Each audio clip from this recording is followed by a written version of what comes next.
Welcome to Top Stories Today. Please subscribe and then check notification box to get all breaking news alert.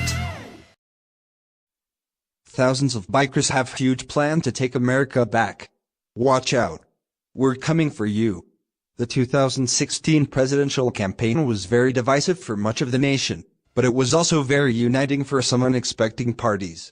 We are taught from a very young age that talking about religion and politics are off limits, but the most recent election season put all that in the past. Everyone was talking about politics, and people found that they agreed, politically, with some surprising people. Some of those people were politically active bikers.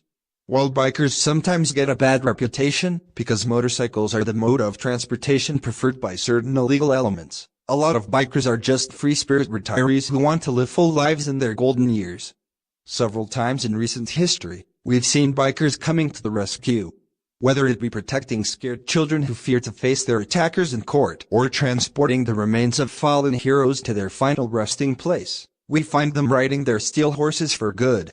While the failed Hillary campaign wants you to believe that married white women are responsible for the election of President Trump, they found an unlikely ally in bikers across America. The Washington Examiner reports that Florida has a large contingent of very politically active bikers, and they're fully behind President Trump. Edgewater, Florida. It was Thursday of Daytona Bike Week, and Chris Cox was standing on a makeshift stage out in back of the No Name Saloon, a biker bar advertising cheap beer and a wet t-shirt contest. Cox's group Bikers for Trump was hosting a rally, ostensibly to promote the gubernatorial bid of local Republican Representative Ron DeSantis. But DeSantis didn't appear and his name was barely mentioned. That's because the bikers' real purpose in holding the rally was to demonstrate their loyalty to President Trump. The fact that Donald Trump has endorsed DeSantis is all Bikers for Trump needs to know, Cox explained to the few dozen bikers on hand. What I intend to do is simply to follow Trump's lead. Following Trump's lead has served Cox well. 3 years after launching Bikers for Trump, Cox is attempting to transform the group into one of America's most powerful grassroots political organizations. Cox has had what can best be described as a colorful life. A chainsaw woodcarving artist who once worked as an advance man for Vice President Dan Quayle, Cox's first brush with fame came when he mowed the lawn near the Lincoln Memorial during the 2013 government shutdown.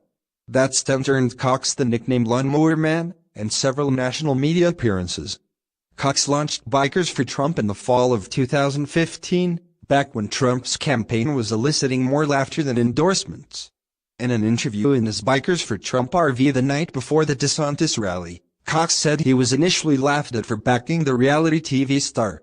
And it did seem odd that a group of rugged ex-vets and tattooed blue-collar types would endorse a draft-avoiding, necktie-selling Manhattanite who prefers riding in limos to mounting motorcycles. But there was something about Trump that resonated with these bikers. There was his aversion to political correctness, which they shared. Like Trump, the biker will tell it like it is, Cox said. Also, Trump's platform seemed tailor-made to bikers. The backbone of the bike community is the vet, said Cox. Trump's promises to knock the hell out of ISIS, rebuild the military, and improve veteran health care were exactly what vets wanted to hear. Bikers for Trump quickly became one of Trump's most visible backers. The bikers patrolled the candidates' rallies, informally working with law enforcement to identify rabble-rousers and, at times, getting into scuffles with protesters. The bikers' volunteer security work earned it appreciative tweets from Trump and some national media attention. After the election, Cox was invited to meet the president in the Oval Office. Cox earned more love from Trump in the lead-up to Trump's inauguration, when some left-wing groups threatened violence.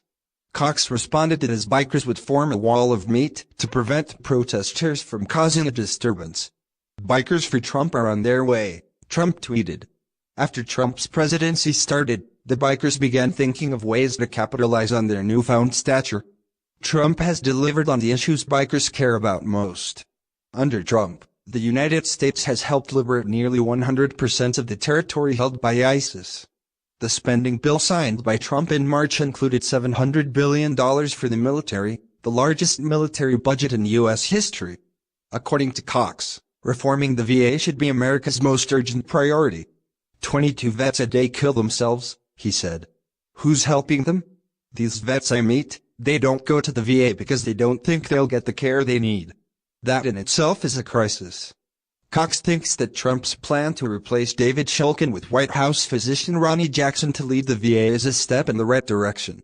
Americans have the honor and privilege to be able to vote and campaign for those that value what we value. Working to elect a president that will back our pet issues is our birthright, and if you're in Florida, you might see that work done by backs covered in leather and hearts pumping red, white, and blue. Conservative pundits are concerned that the liberal backlash to President Trump's election will end with the Democratic sweep in the 2018 election, and that they could lead to an impeachment attempt by the left. In other words, just because President Trump is in office, it doesn't mean that his supporters can rest. What do you think about this? Please share this news and scroll down to comment below, and don't forget to subscribe. Top Stories Today.